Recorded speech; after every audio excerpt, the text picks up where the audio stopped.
BJP నేత మహేశ్వర్ రెడ్డిపై MLC Jeevan Reddy మండిపడ్డారు. ఆ పార్టీలోకి వెళ్లగానే వాళ్ల తప్పులు ఒప్పులుగా మారాయంటూ ప్రశ్నించారు. ఎక్కువ మాట్లాడితే పెద్ద లీడర్ ఎవరని, వాస్తవాలు మాట్లాడితేనే అవుతారని అన్నారు. తడిచిన ధాన్యాన్ని కొన్న ప్రభుత్వం తమదేనని స్పష్టం చేశారు. పౌర సరఫరాల శాఖ ఇంత అప్పుల్లోకి పోవడానికి కేంద్రం కారణం కాదంటూ జీవన్ రెడ్డి ప్రశ్నించారు. మిల్లర్లు చేసిన తప్పులకు ప్రభుత్వాన్ని బదనాం చేయడం సరికాదని, బీజేపీ పాలిత రాష్ట్రాల్లో ఉచిత విద్యుత్ ఇస్తున్నారంటూ జీవన్ రెడ్డి ఆగ్రహం వ్యక్తం చేశారు. శాఖ మంత్రుడు ప్యాడీ ప్రొక్యూర్మెంట్ సంబంధించి వాస్తవంగా రాష్ట్రంలో పార్లమెంట్ ఎన్నికల దృష్ట్యా ఎన్నికల కమిషన్ నిబంధనలు అమల్లో ఉన్నప్పటికీ కూడా రైతాంగానికి ఏదైతుందో ఏ విధమైన సమస్య ఉత్పన్నం కాకూడదు అనేటువంటి ఒక భావనతోని రాష్ట్ర ముఖ్యమంత్రి మిత్రులు రేవంత్ రెడ్డి గారే కానీ, సంబంధిత శాఖ మంత్రులు మిత్రులు ఉత్తమ్ రెడ్డి గారే కానీ మరి ఎప్పటికప్పుడు పర్యవేక్షణతో, అంటే నా అనుభవం చెప్తున్నాను, ఫర్ ది లాస్ట్ 20 years అని చెప్తున్నాను. గతంలో టీఆర్ఎస్ ప్రభుత్వ హయాంలో, అంతకుముందు టీడీపీ ప్రభుత్వ హయాం కానివ్వండి చెప్పంటూ నేను ప్రతి క్వింటల్కు మినిమం ఏదైతుందో 5 నుండి 10 కిలోలు అదనపు తూకం అవుతుంది. మీకు అన్లోడింగ్ ఏదైతున్నదో ఎలక్ట్రానిక్ బ్రిడ్జ్ దగ్గర అన్లోడింగ్ చేస్తారు. దానికి ఉన్న ట్రక్ షీట్ ఏదైతుందో కోత పెట్టిస్తున్నారు డైరెక్ట్ చెప్పంటూ. ఈసారి కేవలం బ్యాగ్ తూకం 600 గ్రాములు ఉంటుంది.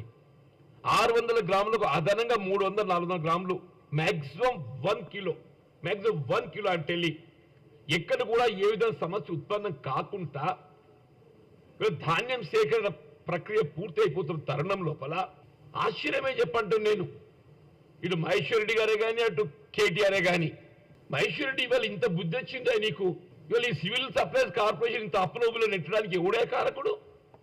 కేరళ ప్రభుత్వం కాదా చెప్పంటూ నేను? వాడు అడగడానికి సోయి లేదా నీకు? అది పక్కన జరంగానే ఏదిస్తుందో అసలు దొంగతనం చేసినప్పుడు మనకు కనబడ కూడా వీకిండు. దాన్ని ఏ విధంగా అప్రూవల్లోకి పైకి తీసుకురావాలి, ఏ విధంగా శాఖను పునరుద్ధరింప చేయాలని చెప్పని నేను తపన పడుతుంటే మీరు సజెషన్స్ ఇస్తే ఇవ్వండి. కానీ ఏదైతుందో ఒక ఆరోపణతోనే నేను లీడర్ని అయిపోతా, నేను ఎదిగిపోతా. అరే వాట్ ఈజ్ ఇట్? నీకేమంటావు? ఒక్క 600 గ్రాములకు అదనంగా 300-400 గ్రాములకు మించకుండా 1 kilo maximum telling. Election commission నిబంధనలు అమల్లో ఉన్నాయని చెప్పండి. You must observe. ఎన్నికల కమిషన్ నిబంధనలు అమల్లో ఉన్నాయి వీళ్ళ రాష్ట్రంలో చెప్పంటూ నేను. ఇంత పారదర్శకంగా నీకు ధాన్యం సేకరణ చేపట్టబడుతుంటే ఆరోపణ చేయడానికైనా నీకు కొద్దిగా ఇంగిత జ్ఞానం ఉంటుంది. This is one point. The other point ఏదైతున్నదో, ఈ టెండర్ ప్రక్రియ నిర్ణయం తీసుకున్నది ఎవరే? వీళ్ళ కాంగ్రెస్ ప్రభుత్వం తీసుకున్నదా?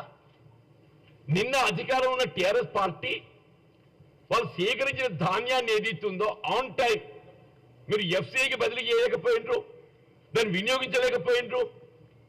ఆ చెడిపోతున్న ధాన్యాన్ని ఏదైతే ఏ విధంగా దాన్ని తిరిగి రికవరీ చేయాలి, లేకుంటే ఏ విధంగా దాన్ని వినియోగం కేవలం ప్రభుత్వం ఏదైతుందో ఈ అప్రూవల్ నెట్టబడ్డటువంటి దాన్ని కొంత భారం తగ్గించుకోవాలనే విధంగా ఏదైతుందో, all right you went for tender. Tender నిర్ణయం అయితే